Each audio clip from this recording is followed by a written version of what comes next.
Hey guys, I wanted to make a quick video to show you guys how to change the brakes on a 2013 Jeep Wrangler, but the steps are similar to other vehicles. Um, first thing you want to do is remove the cap from your rims. You might not have a cap on them. I did, so I removed the cap. You can see it laying right there. Then what you want to do before you jack the truck up, or your vehicle, before you jack the vehicle up, you want to loosen the nuts without actually removing them. Just loosen them before you put the vehicle up, so that whenever you raise the vehicle and you try to remove them, you're not spinning the tire. That's why you want to loosen them before you jack the vehicle up.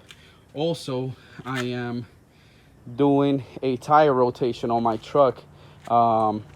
Usually regular vehicles only have 4 rims. I have, the spare tire.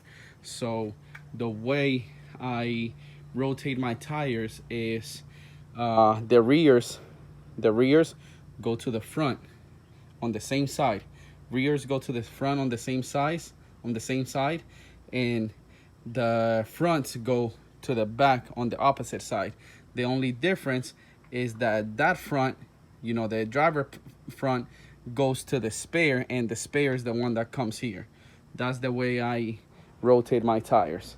On any other vehicle, you would have to check if your tires have a specific rotation.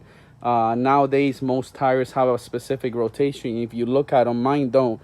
But if you look at the wall, somewhere around in the wall, you're gonna see an arrow. And that arrow shows you which way your tires are supposed to rotate. If you have multi-rotation tires, which means that you can put them like this or like this, and they can still rotate the same way, then you can rotate them how I just told you to rotate.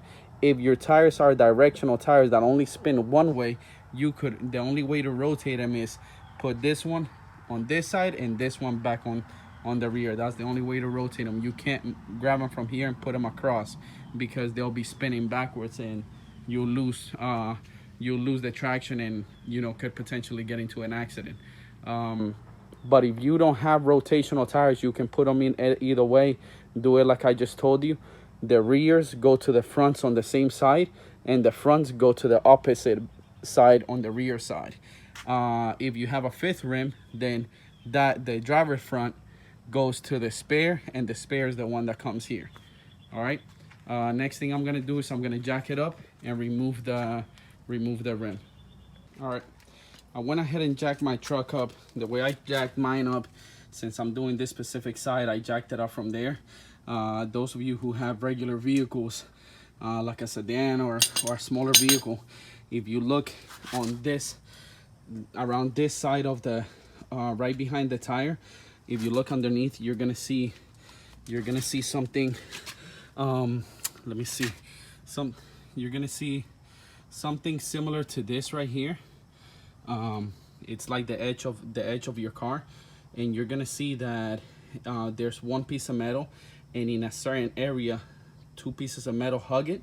That's where you put your jack up to jack your car up. If you do it on any other side, it would bend your car or damage it. So just make sure you look at it. Also, if you have your vehicle manual and look at it there, they also show you exactly where you need to place your jack in order to jack it up. To begin, if you look at your caliper, there's usually 4 bolts. One holds this part of the caliper. This is an independent piece from this one. So if you look for the bolts that hold this piece to this one, which in mine is gonna be this one, you should be able to take it out, and then this whole thing slides back. There's no need to remove your whole caliper to do your brake changes. Some people do it, but honestly, I think it's a waste of time to do it. In order to remove your whole caliper, you got to take this ones out, but like I said, you don't really need it. All you got to do is remove this bolt, and this whole thing should flip down, and you can remove your brake pads. I'll show you that next. All right, there you go. So I went ahead and removed the bolt right here. It was a 13. So when I try to remove it, this piece right here started spinning.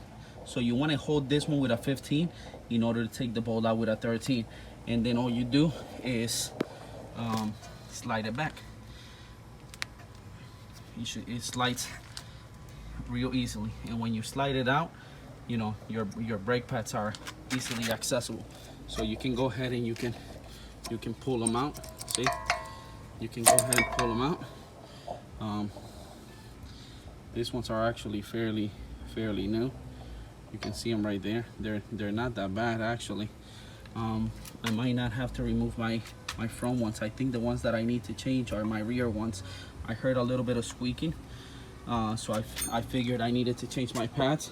But I think the ones that need to get replaced are the rear ones. This ones look pretty good. I'm not gonna go ahead and replace this one, so I'm only gonna change the rear ones. Anyways, so for the sake of the video, once you remove your brake pads, you can remove the front and the rear brake pad. Being that the new ones are much thicker, usually when you replace your brake pads, this is the brake pad right here. This is gonna be like down to here. So since they're gonna be worn, this drum, this little circle is gonna be sticking out. And when you put your new brake pads in, you aren't gonna be, you won't be able to slide them back in there. The way you you fix that problem, the way you push this, it's actually fairly easy. Back in the day, I used to go ahead and remove the little screw to bleed it. I would have somebody inside the car, and they would hit the brakes and keep their foot on it. I would go ahead and loosen this. Oil would shoot out. I would push this in, and without the person releasing it, and then I would go ahead and tighten it up. There's no need to do that. You can, by doing that, you can actually push air into the lines. So I actually, over the years, found out a easier method. What you do is you take the cap of your brake fluid inside the engine, you take the cap off, then you grab a C-clamp like this one, and you actually take this out all the way. Let me put the phone down and I'll show you guys what I'm talking about.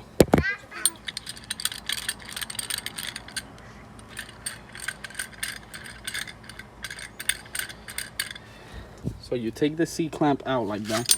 You put it in here. This this one's a small one. I actually have a bigger one.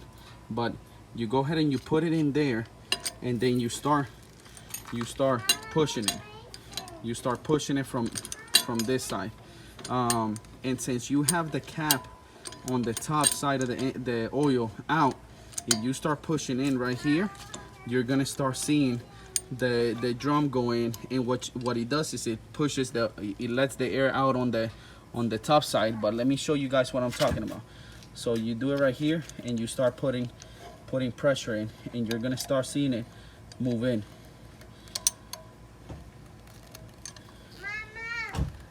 And it doesn't take much effort. You can't really see it right now on the video, but it's actually pushing in little by little. But that's the way you push it all the way in, and then go ahead and put your brake pads in. Screw everything just like you need it to. Once you do that, what you want to do is you want to turn on your vehicle, and before you take it out of park, go ahead and pump your brakes a couple of times, because usually when you push this in all the way, there's still a little bit of gap before it hits your brake pad, so you don't want to get into an accident. So before you move your car, pump your brakes a couple of times with the car on until you feel it get stiff, and you should be ready to go. And then go ahead and start your process in reverse. You know, put your brake pads back in, put your tire back on, softly tighten the nuts before you put the tire down. Once the tire is down, go ahead and tighten it in all the way, and you're good to go. All right, thank you. Please, if you like this video, please hit the like button and subscribe to my channel. Thank you.